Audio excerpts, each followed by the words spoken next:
Otro de los grupos de amigos arquitectos que nos acompañan hoy es el colectivo de arquitectos MEVA. Por favor, podéis subir. Muchas gracias.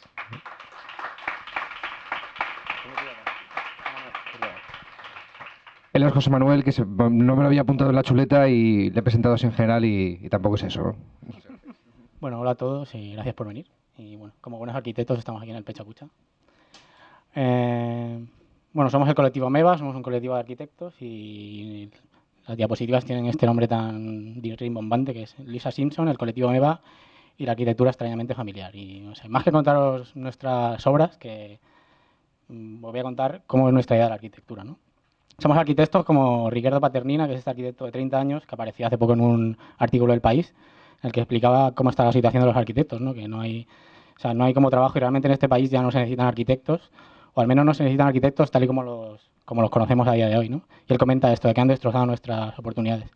Entonces nosotros, que somos como muy fans de los Simpson, nos adherimos como a esta idea de Lisa Simpson, ¿no? Que le dice a su padre que la palabra, o sea, que los chinos utilizan la misma palabra para decir crisis que para decir oportunidad, ¿no? Y él habla como la crisis tunidad. Entonces creemos, ¿no?, que el colectivo MEVA nace en este contexto, ¿no?, de oportunidad o en este contexto único, como poder definir realmente qué tipo de arquitecto queremos ser o qué tipo de... Porque realmente como no se necesitan arquitectos hasta como se han conocido hoy, podemos elegir cómo vamos a ser, ¿no? Entonces ahora os voy a contar como qué tipo de arquitecto queremos ser y por oposición, o sea, qué tipo de arquitecto no queremos ser o no somos. O sea, realmente no somos unos arquitectos que tienen un estudio, o sea, sino que al final nuestro estudio es nuestro portátil, ¿no? Y nuestro campo de trabajo es como todo el territorio que nos rodea, ¿no? O sea, no tenemos estudio porque realmente no podemos permitirnos tener un estudio a día de hoy. Luego tampoco esta imagen como del arquitecto sentado en su silla con el puro esperando a que vengan a encargarle trabajos ya no funciona, ¿no? O sea, nos gusta definirnos como arquitectos oportunistas o arquitectos que tienen que saber buscar en la realidad fisuras para trabajar, ¿no? Es como saber desarrollar este sexto sentido para buscar trabajo donde realmente no lo hay. Luego, realmente, si hoy en día no se construyen casas, se construyen muy pocas, no podemos ser arquitectos que solo dibujen casas, ¿no? O sea, nos gusta también llamarnos como arquitectos multitarea o arquitectos que son capaces de eso, de construir una ciudad o construir un logotipo de una empresa, ¿no? Es como abrir el abanico de una manera brutal porque si no realmente no vamos a poder hacer nada.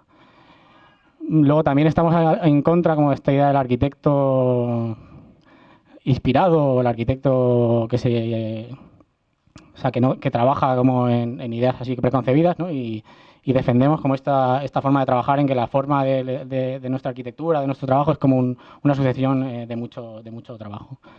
Y luego estamos en contra de la arquitectura de marca, ¿no? O sea, no nos gusta que la arquitectura se llame como un Calatrava, un Gehry o un Zaha Hadid, ¿no? Sino que al final la arquitectura, como nosotros decimos de una manera súper vulgar, o que nos gusta decir que cada edificio nuestro es de su padre y de su madre, ¿no?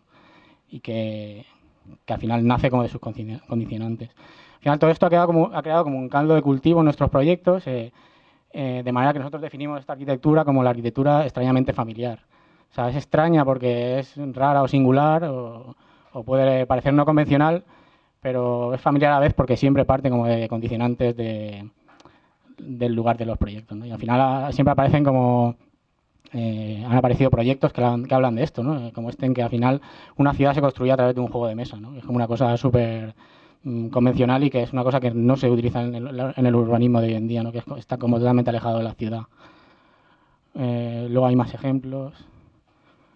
Este, por ejemplo, en que al final trataba como la idea del patrimonio de la humanidad, que es el Palmeral de Elche, se convertía como en una cosa frente a la idea que hay hoy en día de que los patrimonios no se pueden tocar o como es una cosa inerte, totalmente inerte, el proyecto localizaba como los puntos calientes del lugar para modificarlo de una manera así como muy, muy directa.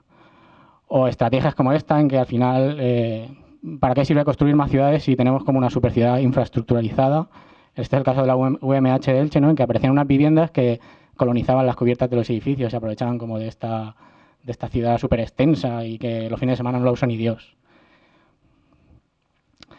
O dibujar espacios públicos que se dibujan no como de la manera tradicional, de parterres y demás cosas, sino en este, por ejemplo, era en Alcantarilla, que todo se dibujaba con el círculo, que era como una forma súper súper reconocible en la ciudad, en sus elementos, la rueda de alcantarilla o la forma de los limoneros. Y había como muchos elementos que se dibujan así, entonces el espacio público se dibujaba igual.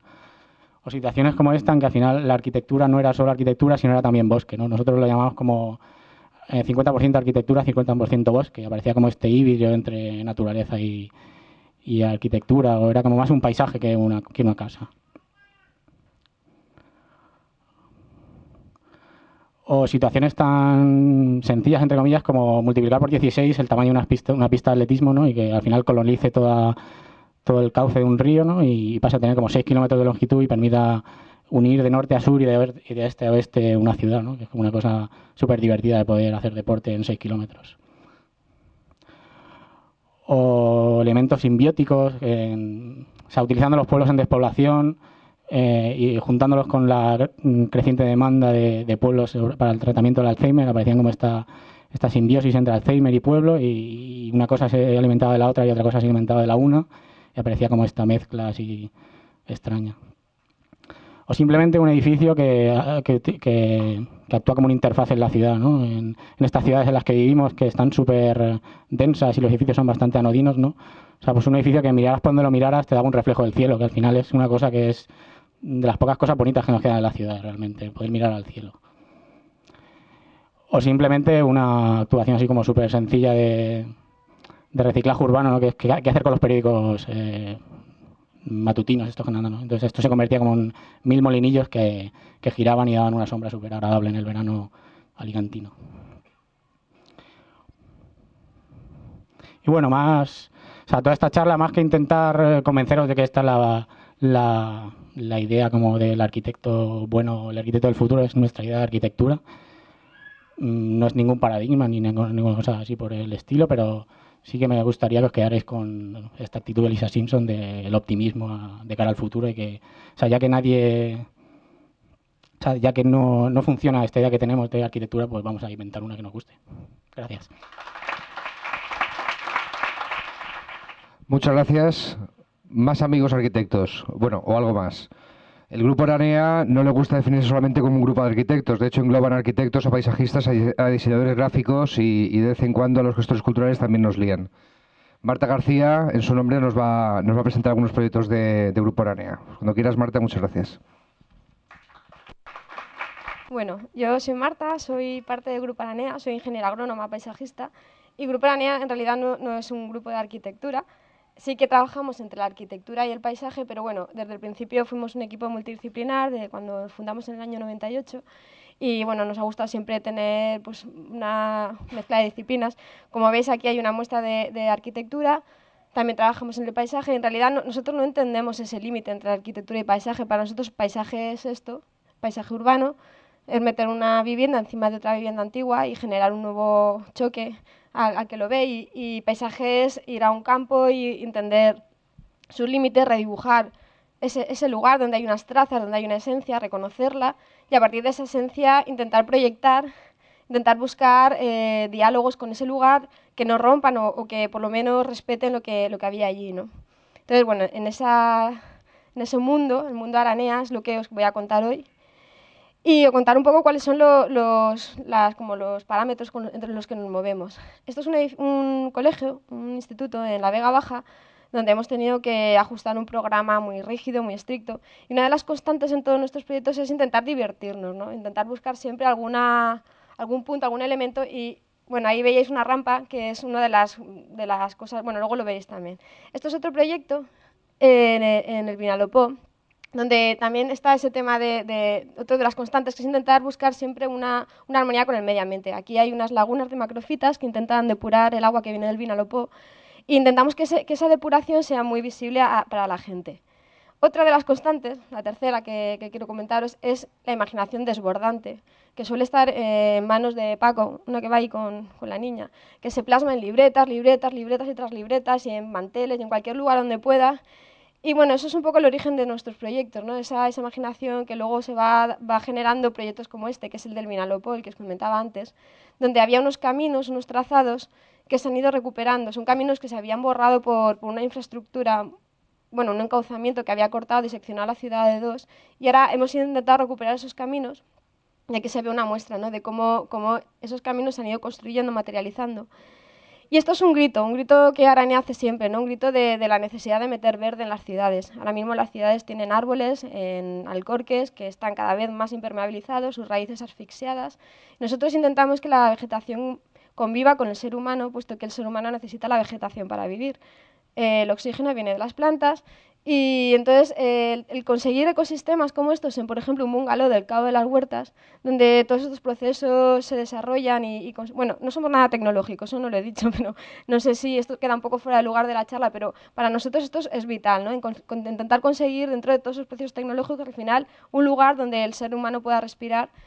Y esto, por ejemplo, es un edificio que es el Centro de Medio Ambiente Urbano de la ciudad de Alicante, que se tiene que desarrollar en breve, donde todos estos procesos que hablamos siempre intentamos plasmarlo en cubierta, fachada, con un aljibe lleno de agua en el interior, que va a evaporar agua, que va a generar todo ese ecosistema, intentar trasladar flora, fauna. Y este es uno de los proyectos donde eso se muestra pues como de mayor, o sea, de forma más notoria, ¿no? Aquí hay una fachada vegetal que cubre todo un edificio de 11 plantas y aparte de ser meramente, o sea, una fachada propiamente dicha vegetal estética, también hemos creado unas zonas de huertos, porque otra de las constantes que se siguió con el tema es el tema social. Intentamos que se reproduzcan todas esas interacciones que antes había en nuestra sociedad, ¿no?, que ahora se han perdido. Y la agricultura pensamos que es básica y que ahora mismo en momentos de crisis pues la gente puede entender que un lugar apartado en un edificio, o sea, puede generar unas interacciones y unas relaciones sociales que creo que son muy enriquecedoras. Esto es otro de los lugares mágicos en el instituto que se genera así un poco casualmente y al final son como pequeños tesoros que hacen pues un edificio lleno de magia, ¿no?, para los usuarios. Uy. Volvemos al edificio de antes. Esto es unas viviendas del Patronato Municipal de Vivienda y aquí se muestra un poco todas las posibilidades que un edificio público debería tener, ¿no?, el intentar generar relaciones entre los habitantes, generar espacios en altura, generar huertas urbanas donde las personas mayores que compren esos edificios puedan vivir. Y bueno, todo esto que he dicho antes, un poco así aturullado, nosotros intentamos plasmarlo en nuestra vida, ¿no? Esto, por ejemplo, es un bungalow de un familiar donde hemos recreado una pérgola que al final ha generado un ecosistema en un bungalow bastante feo, bastante anodino, y realmente se ha convertido en el punto más vital de la casa. Esta es nuestra casa. Aquí también hemos intentado reproducir esas convivencias con la vegetación, bueno, allí al fondo se verá ahora, en la siguiente diapositiva. Hemos creado también una pérgola donde ahí todavía no se ha empezado a desarrollar la vegetación, pero bueno, empieza ya y también va a ser una huerta productiva. Y entonces nosotros intentamos hacer un llamamiento, ¿no?, con nuestras propias obras. Bueno, aquí se ve. Es una parra que luego ahí irán unos maceteros y se plantarán tomateras y se plantarán todo tipo de especies productivas. Y en realidad nosotros con nuestra obra lo que intentamos luego es contagiar a la gente y para eso también hemos creado un sistema de talleres que se llamaban talleres PH. Bueno, esto es el mismo edificio, se me había olvidado esta diapositiva, donde hemos intentado hacer encima del ascensor como una especie de faro, como una especie de foco que intenta pues decir, aquí hay algo, aquí ha cambiado algo, esto es distinto, es Alicante, una ciudad aburrida donde realmente las cosas son muy difíciles que pasen, pero intentamos que pasen, ¿no? Entonces esa luz.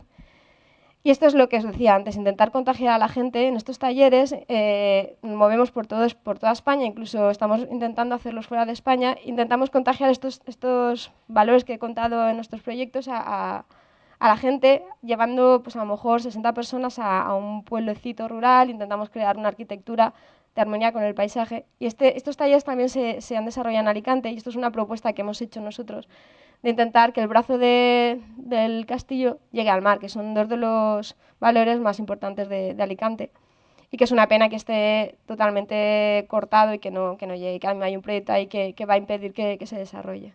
Gracias.